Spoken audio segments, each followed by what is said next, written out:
إن الحمد لله نحمده ونستعينه ونستغفره ونعوذ بالله من الشيطان الرجيم بسم الله الرحمن الرحيم أما بعد أعوذ بالله من الشيطان الرجيم بسم الله الرحمن الرحيم উপস্থিত সম্মানীয় মুসলিম সমাজ, সামনে বসে থাকা দিনদার ইমানদার মুমিন ভাই সকল, আপনাদের সম্মুখে আমি কোরআনুল কারীম থেকে কিছু আয়াত তেলাওয়াত করেছি। এই আয়াতকে সামনে রেখে আমি কিছু আলোচনা করব ইনশাআল্লাহ। আয়াতটি সম্পর্কে হবে রমজান সম্পর্কে। আমরা মানুষ এবং ইনসান জিন জাতিকে আমাদেরকে দুনিয়ায় পাঠিয়েছেন তার শুধু ইবাদত করার জন্য। আজ আমরা এমনই হয়ে গেছি, তার ইবাদত করছি না। ইসলাম থেকে আমরা বঞ্চিত হয়ে থাকছি কেন? এই কেনর বিশ্লেষণটা আমি দিব আপনাদেরকে। তার ভিতরে আমি একটি আয়াত বলি, কুল্লু নাফসিন যায়কাতুল মউত। আল্লাহ বলেছেন, তোমরা যেখানেই থাকো আমি মউতকে তোমাদের এখানে নিয়ে আসবই। তো বন্ধু আমার, যাই হোক, আমি রমজান সম্পর্কে আয়াতটি করব। তো একদিন বিশ্ব নবীজি স্বপ্নে দেখছেন দুইজন ফেরেশতা এসে নবীজিকে ডাক দিচ্ছে, বন্ধুরে আমার, মায়েরা আমার, বোনেরা আমার। বিশ্ব নবীজি একদিন স্বপ্নে দেখছেন দুইজন ফেরেশতা নবীজিকে নিতে এসেছেন। বললেন, চলুন চলুন, ওই যে বিশাল উঁচু পাহাড়ের উপরে আপনাকে যেতে হবে। নবীজি তখন বলছেন, আমি এত উঁচু জায়গায়, আমি নবী মুহাম্মদ, আমি যেতে পারবো না, আমি অকারণ। ওই দুইজন ফেরেশতা তখন বলছেন, আপনাকে আমরা নিয়ে যাব সাথে। নবীজি তখন বলছেন, আমি যখন পাহাড়ের দিকে যেতে লাগলাম, যেতে যেতে যেতে আমার কানে কিছু কান্নাকাটির আওয়াজ যেন ভেসে আসে। কারা যেন কান্নাকাটি করছে, বিকট আওয়াজ করছে। আমি থাকতে না পেয়ে আমি জিবরাইলকে জিজ্ঞাসা করলাম, হে জিবরাইল আমিন, তুমি বলো এরা কারা? কোন কারণে তারা কান্নাকাটি করছে, আর্তনাদ করছে? তখন জিবরাইল বলছেন, হে রাসূলুল্লাহ, ইয়া হাবিবাল্লাহ, ও শুনলেন আপনি এরা কারা?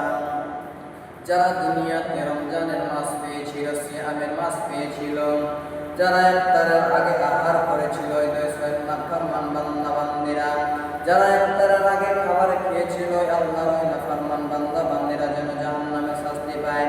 তখন জিবরাইল নবীজি তখন বলছেন, আমি যখন পাহাড়ের দিকে যেতে লাগলাম, যেতে যেতে যেতে আমি কিছু প্রকারের মানুষকে দেখতে পেলাম, কারা যেন তাদেরকে উল্টো দিক দিয়ে করে ঝুলানো রয়েছে, তাদের মুখমণ্ডলটা যেন জমিনের দিকে ঝুলানো রয়েছে, তাদের মুখগুলো ফেটে ফেটে যেন রক্ত বের হয়।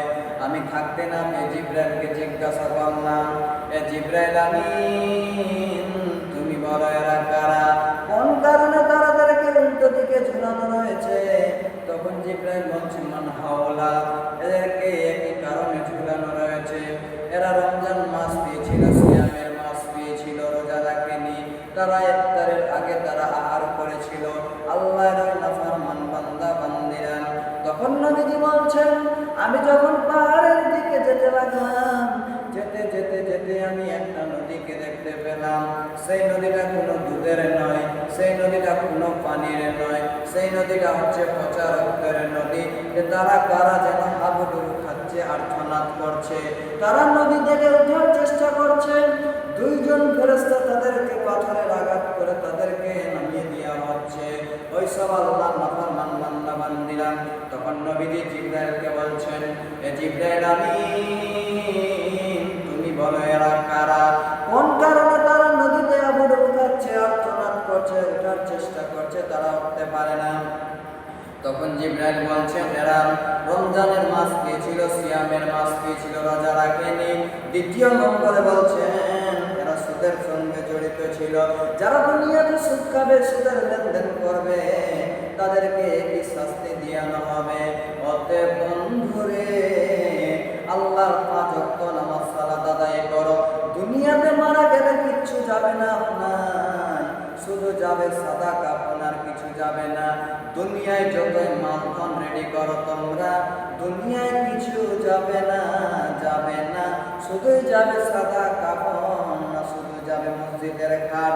অতএব নবীজি বলছেন তোমরা সালাত আদায় করো, তোমরা নামাজ পড়ো, আমার কাছে বেশি বেশি করে দোয়া করো, আমি নিশ্চয় ক্ষমা করব।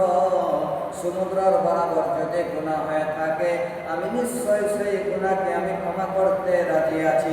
আমার কাছে তোমরা তাহাজ্জুদ করো, সেই তাহাজ্জুদে আমার কাছে যদি কোনো ব্যক্তি এক ফোঁটা চোখের জল ফেলে দেয়, সেই ব্যক্তির আমি দোয়াকে নিশ্চয় কবুল করব। অতএব বন্ধুরে, দুনিয়াতে এসেছি আমাদেরকে ভালো কাজ করে যেতে হবে, জেনা থেকে বাঁচতে হবে, খারাপ কাজ থেকে বাঁচতে হবে, বেঈমানি থেকে বাঁচতে হবে, সমস্ত কাজ খারাপ কাজ থেকে বাঁচতে হবে, জেনা থেকে বাঁচতে হবে এবং শিরকের গুনাহ থেকে বাঁচতে হবে। অতএব বন্ধুরে, 5 ওয়াক্ত নামাজ পড়ো, সালাত আদায় করো। আল্লাহ পাক রব্বুল আলামিন বলছেন, যে ব্যক্তি নামাজের অপেক্ষা করবে, আজানের অপেক্ষা করবে, তাকে আরশের ছায়ার মধ্যে আমি তাকে দিব।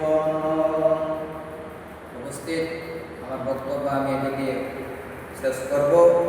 তার আগে আপনাদেরকে বলি, ভাই আমার, বন্ধু আমার, দুনিয়াতে কিছু যাবে না, শুধু যাবে সাদা কাফন, শুধুই, আর কিছু যাবে না। দেহ রবে পরে একা, থাকতে হবে কবরে একা। তাই আপনাদেরকে বলি, বন্ধু আমার, 5 ওয়াক্ত নামাজ সালাত আদায় করুন। তাই আমার মরে গেলে আপনাদেরকে কিছুই সঙ্গে যাবে না। তাই আপনাদেরকে বলি, ওমা আলাইনা বালবালা। আমি আমার বক্তব্য শেষ করছি। সকলে ভালো থাকবেন, সুস্থ থাকবেন। ভাই আমার, আমি এটা নতুন ইউটিউব চ্যানেল খুলেছি, আপনারা সাবস্ক্রাইব করবেন এবং এই চ্যানেলে আপনারা ইসলামিক ভিডিও পাবেন এবং চ্যানেলটিকে সাবস্ক্রাইব করবেন। আসসালামু আলাইকুম ওয়া রাহমাতুল্লাহি ওয়া বারাকাতুহু।